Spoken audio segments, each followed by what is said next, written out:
Hello बच्चों, कैसे हैं आप सब। आशा करती हूँ कि आप सब बहुत अच्छे होंगे और आपकी पढ़ाई भी बहुत अच्छी चल रही होगी। बच्चों, आपकी इसी पढ़ाई को आगे बढ़ाते हुए आज हम पढ़ने जा रहे हैं बच्चों रहीम के दोहे।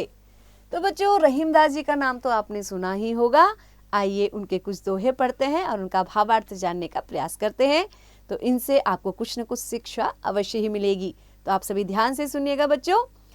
पहला दोहा है, जेहि रहीम मन आपनो कीन्हो चारु चकोर, निसी बासर लाग्यो रहे कृष्णचंद्र की ओर। तो रहीमदास जी कहते हैं कि जेहि रहीम मन आपनो, जिन्होंने अपनो मतलब अपना मन, चारु मतलब सुंदर, सुंदर चकोर की तरह बना लिया है। रहीमदास जी कहते हैं जिन लोगों ने अपने मन को सुंदर चकोर की तरह बना लिया है, निसी बासर लाग्यो रहे, निसी मतलब रात और बासर मतलब दिन, तो उनका जो मन है वो दिन रात कहाँ लगा रहता है, कृष्णचंद्र की ओर। यानी कि जिन्होंने क्या कर लिया है, अपने मन को सुंदर से चकोर की तरह बना लिया है, वह चकोर रूपी मन लगातार रात दिन किसको टकटकी लगाए रहता है, कृष्णचंद्र को, यानी कृष्ण रूपी जो चांद रूपी कृष्ण है उनकी ओर टकटकी लगाए देखता रहता है। कृष्णचंद्र को यहाँ चंद्रमा के समान बताया गया है और जो चकोर है वो उनको टकटकी लगा के देखता है। चकोर कौन है बच्चों, यहाँ पे हमारा मन है। आशा करती हूँ आपको अर्थ समझ में आया होगा। आगे बढ़ते हैं। जो रहीम उत्तम प्रकृति, का करी सकत कुसंग, चंदन विष व्यापे नहीं लिपटे रहत भुजंग। तो रहीमदास जी कहते हैं कि जो रहीम उत्तम प्रकृति, जिसकी प्रकृति उत्तम होती है, यानी जिसका नेचर अच्छा होता है, का करी सकत कुसंग, कुसंग यानी कि बुरी संगति, बुरी संगति उसका कुछ भी बिगाड़ नहीं सकती है। जिस प्रकार से उन्होंने उदाहरण दिया है, चंदन विष व्यापे नहीं लिपटे रहत भुजंग। चंदन के पेड़ में क्या होता है, सांप, भुजंग यानी कि सर्प लिपटे रहते हैं, लेकिन फिर भी जो चंदन का पेड़ है, चंदन कैसा होता है, शीतल होता है, ठंडा होता है, उसको कोई भी प्रभाव विष का नहीं पड़ता है ना। सर्प कैसा होता है, विषैला होता है, और चंदन शीतल होता है ना। और चंदन के पेड़ पर सांप लपटे रहते हैं, लेकिन फिर भी चंदन पर उसका कोई भी प्रभाव नहीं पड़ता है। याद इसका अर्थ क्या हुआ कि यदि हम अच्छी प्रकृति के हैं, अच्छे नेचर के हैं, तो बुरी संगति का हम पर कोई भी प्रभाव नहीं पड़ेगा। आगे बढ़ते हैं। जो बड़ेन को लघु कहें, नहीं रहीम घट जाही, गिरधर को मुरलीधर कहें, कछु दुख मानत नाही। तो रहीमदास जी कहते हैं कि जो बड़े इनको लघु कहें, जो बड़े बड़े लोग हैं, यदि हम इनको बड़े इनको लघु यानी छोटा कह दें, तो नहीं रहीम घटी जाए, उनके छोटा कह देने से उनका जो मान सम्मान है वो घट नहीं जाता है ना।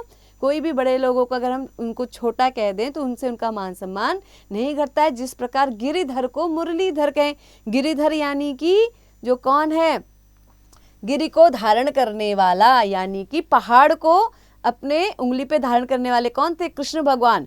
और मुरलीधर कौन है, वो भी कृष्ण भगवान है। मुरली इतनी छोटी सी है और गिरिधर यानी पहाड़ उतना बड़ा है ना। उतने बड़े पहाड़ को धारण करने वाला कहें या छोटी सी मुरली को धारण करने वाला, तो वो क्या है, एक ही समान है, क्योंकि वो तो कृष्ण के बारे में बात हो रही है।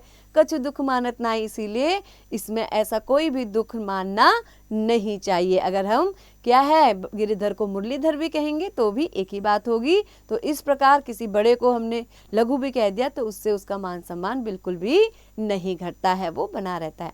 आगे बढ़ते हैं। जे गरीब सो हित करे, धनी रहीम ते लोग, कहाँ सुदामा बापुरो, कृष्ण मिताई जोग।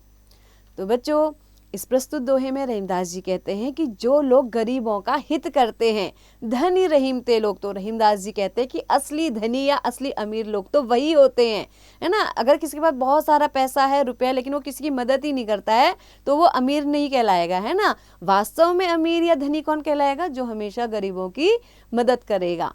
कहाँ सुदामा बापुरो कृष्ण मिताई जोग। जिस प्रकार सुदामा जी क्या थे, सुदामा ब्राह्मण बहुत ही गरीब था, और लेकिन कृष्ण भगवान ने क्या किया, सब कुछ, जैसे ही सुदामा उनसे मिलने गए तो कृष्ण ने अपने मित्रता के लिए अपने मित्र को क्या दे दिया, अपना सर्वस्व, यानी कि उसको भी क्या दे दिया, सारे महल, सारे खजाने, सब कुछ अपने आप ही उसको मिल गए। क्या, किसको, सुदामा जी को, केवल कृष्ण के साथ से। यानी कि हमें हमेशा ऐसे लोगों का साथ करना चाहिए तो जिनसे क्या है, हमारा अपने आप ही भला हो जाता है। आगे बढ़ते हैं। कौन बड़ाई जलध मिली, गंग नाम सो भीम, केहि के प्रभुता नहीं घटी, पर घर गए रहीम। तो बच्चों इसमें रहीमदास जी कहते हैं कौन बढ़ाई जलधि मिली। जलधि मतलब कौन है? समुद्र, जिसके पास जल की अपार निधि है। तो कौन बढ़ाई जलधि मिली, गंग नाम सोधीम। गंगा की अपनी बहुत प्रभुता है, अपना बहुत ही महत्व है। गंगा नदी एक पवित्र नदी है, हमारी राष्ट्रीय नदी है, उसका अपने आप में बहुत महत्व है। लेकिन जब वो समुद्र में मिल जाती है तो समुद्र में मिलने के बाद उसका कोई भी अस्तित्व नहीं रहता, यानी कि उसके बाद समुद्र का कोई मान नहीं बढ़ता है। कहीं के प्रभुता नहीं घटी पर घट गई रहीम। जब हम क्या करते हैं, दूसरे के घर चले जाते हैं, दूसरे के पास चले जाते हैं, दूसरे के बस में चले जाते हैं, तो क्या होता है, ना हमारी प्रभुता बढ़ती है ना ही वो घटती है। यानी कि जब गंगा अपने आप में तो बहुत उसका बड़ा नाम था, लेकिन जब वो समुद्र में मिल गई तो ना समुद्र की बढ़ाई हुई ना उसकी घटाई हुई। तो बच्चों आशा करती हूँ कि आप अर्थ समझ रहे होंगे। आगे बढ़ते हैं। चित्रकूट में रमी रहे रहीमन अवध नरेश, जा पर विपदा परत है सो आवत ही देश। रहीमदास जी कहते हैं कि चित्रकूट में रमी रहे। चित्रकूट में किसने अपना घर बना लिया है? अवध नरेश। कौन थे? रामचंद्र जी। रहीमदास जी कहते हैं जिस प्रकार रामचंद्र जी अपनी राजधानी को छोड़कर चित्रकूट में आ बसे थे, किस समय? विपत्ति के समय। जा पर विपदा परत है सो आवत यही देश। जिस पर भी विपत्ति पड़ती है वो कहाँ आता है? वो इसी देश में आता है, यही देश उसको शरण देता है। आगे बढ़ते हैं। कदली सीप भुजंग मुख स्वाति एक गुंतीन, जे ही संगत बैठिए तैसोई फल दीन। तो रहीमदास जी प्रस्तुत दोहे में कहते हैं कि कदली यानी कि केले का पेड़, सीप यानी समुद्र में पाई जाती है सीप, आप सब जानते हैं, भुजंग यानी सर्प का मुख, स्वाति एक गुंतीन यानी स्वाति नक्षत्र में जब बारिश होती है उसकी एक बूंद जब इन तीनों के मुंह पर पड़ती है तो वो 3 गुणों वाली हो जाती है। जिस प्रकार जैसी संगति बैठिए तैसो ही फल दीन, यानी कि हम जिस प्रकार की संगति करते हैं वैसा ही हमें फल भी मिलता है। जैसे जब स्वाति नक्षत्र की वर्षा की एक बूंद केले के वृक्ष पर गिरती है तो उसका कपूर बन जाता है, जब सीप पर गिरती है तो उसका मोती बन जाता है, और जब भुजंग के मुख पर पड़ती है तो उसका विष बन जाता है। यानी कि आप समझ रहे हैं कि एक ही बूंद थी, तीनों जगह अलग अलग गिरी तो उसका क्या हो गया? संगति के कारण उसका प्रभाव अलग अलग, 3 अलग अलग गुण आ गए। इसी प्रकार हम भी जिसकी संगति करेंगे हमें वैसा ही फल मिलेगा। अतः हमें हमेशा कैसी संगति करनी चाहिए बच्चों? अच्छी संगति करनी चाहिए। आगे बढ़ते हैं। कही रहीम संपत्ति सगे बनत बहुत बहुरीत, विपत्ति कसौटी जे कसे ते ही साचे मीत। रहीमदास जी कहते हैं कि कही रहीम संपत्ति सगे, जब हमारे पास संपत्ति होती है, धन दौलत होती है तो सभी हमारे सगे बन जाते हैं। बनत बहुत बहुत रीत यानी कि बहुत प्रकार से वो अपने आप को हमारा संबंधी घोषित करते हैं, हमें अपना सगा बना देते हैं। विपत्ति कसौटी जे कसे, और जैसे ही हमारे ऊपर कोई विपत्ति आती है उस समय जो हमारा साथ निभा देते हैं ते ही साचे मित्र। सच्चे मित्र कौन है? जो विपत्ति आने पर, कष्ट आने पर हमारे सगे बने रहते हैं, हमारा साथ निभाते हैं। संपत्ति के होने पर तो सभी लोग कहते हैं कि भाई ये मेरा मित्र है, ये मेरा मित्र है, लेकिन असली मित्र कौन है? जो हमारा विपत्ति में साथ देता है। आगे बढ़ते हैं बच्चों। टूटे सुजन मनाइए जो टूटे 100 बार, रहीमन फिर पोइए टूटे मुक्तहार। रहीमदास जी कहते हैं कि हमें क्या करना चाहिए? टूटे सुजन मनाइए जो टूटे 100 बार। सुजन यानी सज्जन व्यक्ति। अगर हमसे कोई सज्जन व्यक्ति क्या है, रूठ गया है, तो उसे बार बार मनाना चाहिए, बार बार मनाना चाहिए। जिस प्रकार से वो क्या कहते हैं, जिस प्रकार मुक्ताहार यानी फूलों की माला अगर टूट गई है, रहीमन कहते हैं, रहीमदास जी कहते हैं फिर पोइए, यानी कि उसको फिर से क्या करते जाइए? आप जोड़ते जाइए, उसको गूंथते जाइए। पोइए मतलब गूंथना, गूंथते जाइए और फिर से उसको हार बनाते जाइए। आगे बढ़ते हैं।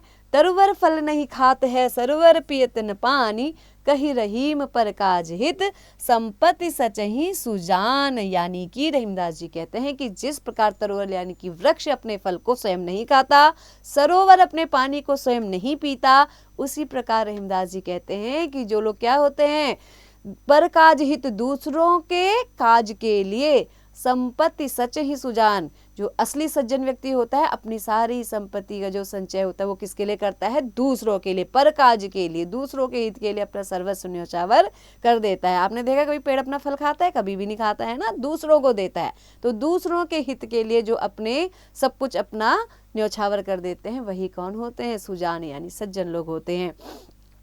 दोनों रहीम एक से जौन लो बोलत नाही, जान परत हैं काक पिक ऋतु बसंत के माही। रहीमदास जी कहते हैं कि देखिए दोनों एक से जो लो बोलत नाही। आप जानते हैं कि जो काक और पिक, काक मतलब कौवा और पिक मतलब कोयल, कौवा और कोयल एक जैसे दिखाई देते हैं। जान परत है मतलब एक जैसे ही जान पड़ते हैं, एक जैसे ही दिखाई पड़ते हैं। पता ही नहीं चल पाता ये कौवा है या फिर ये कोयल है। लेकिन वो जैसे ही ऋतु बसंत के माही, जैसे ही बसंत ऋतु आती है तो कोयल क्या है, कूकना शुरू कर देती है और कौवा काव काव करने लग जाता है। तो पता चल जाता है कि ये कौन है, कोयल है, और ये कौन है, ये कौवा है और ये कोयल है। यानी कि जब दोनों एक जैसे लगे है ना, तो उनका पता नहीं चल पाएगा, लेकिन जैसे ही उनका मुंह खुलेगा तो उनका असली चेहरा सबके सामने आ जाता है। तो बच्चों, आशा करती हूँ कि आपको रहीमदास जी के ये दोहे अच्छी से समझ में आ गए होंगे और आपने इनसे अवश्य ही शिक्षा ली होगी। तो बच्चों, अब रहीमदास जी का परिचय भी जान लेते हैं कि रहीमदास जी कौन थे। तो आइए शुरू करते हैं। रहीमदास जी का जन्म सन 1556 ईस्वी को बैरम खां के घर लाहौर में हुआ था। उनकी माता का नाम सुल्ताना बेगम था। रहीम के विषय में कहा जाता है कि वे धर्म से मुसलमान और संस्कृति से शुद्ध भारतीय थे। उनका पूरा नाम अब्दुर रहमान खान खाना था। वे मध्यकालीन भारत के कुशल राजनीतिवेत्ता, वीर बहादुर योद्धा, अकबर के दरबार के नवरत्न और भारतीय सांस्कृतिक समन्वय का आदर्श प्रस्तुत करने वाले सहृदय कवि माने जाते हैं। वे बहुभाषाविद थे, यानी उन्हें बहुत भाषाओं का ज्ञान था। उन्हें हिंदी, अरबी, फारसी, संस्कृत, अवधी, ब्रज भाषा और खड़ी बोली पर पूर्ण दक्षता प्राप्त थी। उनकी रचनाएं इस प्रकार हैं: नगर शोभा, बरवे, नायिका भेद, भक्ति और नीतिपरक दोहे हैं। तो बच्चों, आशा करती हूँ कि आपको ये पाठ अच्छी से समझ में आ गया होगा। तो बच्चों, बार बार इसका अभ्यास करिए और पढ़ते रहिए, आगे बढ़ते रहिए। अभ्यास कार्य को बिल्कुल भी ना छोड़ें।